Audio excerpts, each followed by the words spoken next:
When working with coaching clients, I usually ask two questions pretty early in the relationship. Number one, when do you want to retire? And then number two, what do you want retirement to look like? And on the first question, 90% respond with some variation of, as soon as I can, that's why we're hiring you.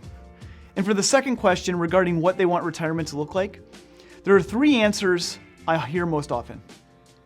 Some say they want to travel, some say they want to relax, and many say they want to continue working, but do something I enjoy. That's what they say, I enjoy. And I totally get the travel and the relax answers, though I have a different opinion on this topic, as you've probably seen in prior videos. As it pertains to that third answer, I have a dumb question. Why would we spend the next 10 to 20 years working at a job that we can't wait to leave? Because remember, 90% say they want to retire ASAP so that we can later go work at a job that we enjoy. Let's think about this for a moment.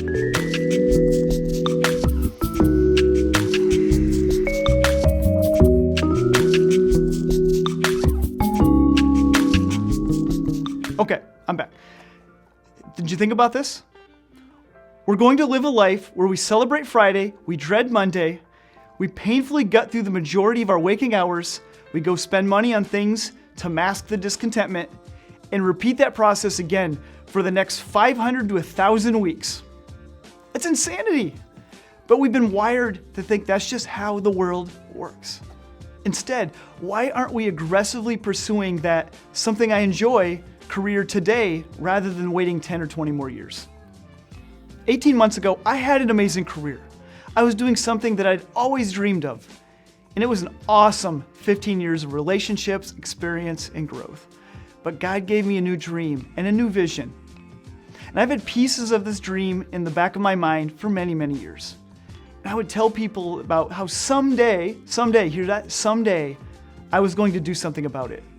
When? Once I retire from this career, maybe at 50 or 55. See, I did it too. Life is so short. We only have one shot at this life. You're only going to be 25 years old once, and 30, and 35, and so on. We can't go back. We don't get a do-over. If you only get to live this life once, what are you doing wasting it on something that doesn't fill you up? You're simply waiting for it to end. Is it a money thing? Because if it is, I get it. It's scary. Money always seems to have a grip on us. We're told that money is so important. It's a measuring stick for success. It buys us things that make us happy. Why do we think money matters so much? Behavioral scientists, they've been proving for years that money doesn't make us happy at all. Once our needs are met, it can't make us happy. What's one of the primary drivers of happiness, according to these same scientists? Work that matters. I could have let money stop me, and it almost did. But I finally got over my own pride and my own materialism to do what I knew deep in my heart was right. My family voluntarily chose to take a 90% pay cut. Yes, 90%, it sounds absurd because it is absurd. For me to step into this new career. And two things came from that. First, we're happier today than we've ever been in our entire lives. With significantly less income, we live each and every day with meaning and joy. I recently worked a 14-hour day, and I was upset with myself that I couldn't work longer. Every day is an adventure, and I actually celebrate Mondays. And when I wake up each morning, I can't wait to get my day started so that I can create, contribute, and use whatever opportunity God gives me to serve others. It's a profound feeling that I so badly wish others could experience because I never experienced it until I experienced it. I had no idea. Second, knowing how much fire and energy I had towards my work, I wouldn't be surprised to wake up one day to find my income is comparable to the huge one I left behind. I don't know how it's going to play out over time, and frankly, I don't care. But I now know that it was foolish of me to mentally condemn myself to a low income from here on out. And if it's not money for you, is it the fact that you'd be throwing away your career? Believe me, I've had those thoughts too. It took me 12 years to get to the position I always dreamed of, only to leave that position 3 years later. One could argue that I threw it away, but I don't look at it that way. I got so much out of it. That career prepared me for the next step in my journey. And a few years ago, on a long flight to Asia, I told my wife, hey, Sarah, I'm gonna write on this flight. And see, I've always wanted to be a writer. My whole life I wanted to be a writer. But here I was 37 years old. I hadn't written anything in my entire adult life. And I told her, I said, hey baby, this is gonna be a train wreck. I'm gonna suck. But I'm gonna give it a shot, just see how it goes. And so I started writing, and the words started to fly off my computer keys. It felt oddly natural, and I was really confused by that.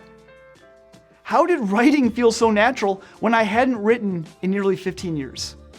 And then it hit me. I write all the time. In the 15 years I spent working in commercial real estate, my job was to communicate.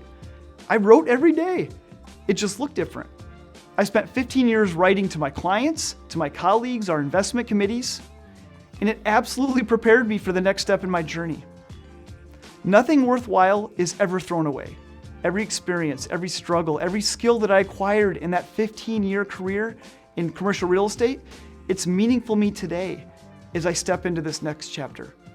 I'm so grateful for those 15 years and everything that came with it. So back to my original question. If you're saying to yourself, someday I'm going to do, fill in the blank, why not now? I'm not saying that I have everything figured out. Far from it.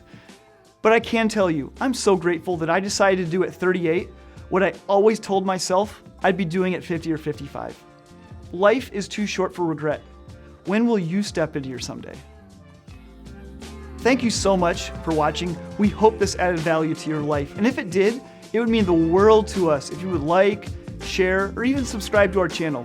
And while you're here, check out some of our other content. And then down below, you can also find a link to Meaning Over Money, which is our online video course for young adults where we talk about how do we live a life of meaning and not for the money.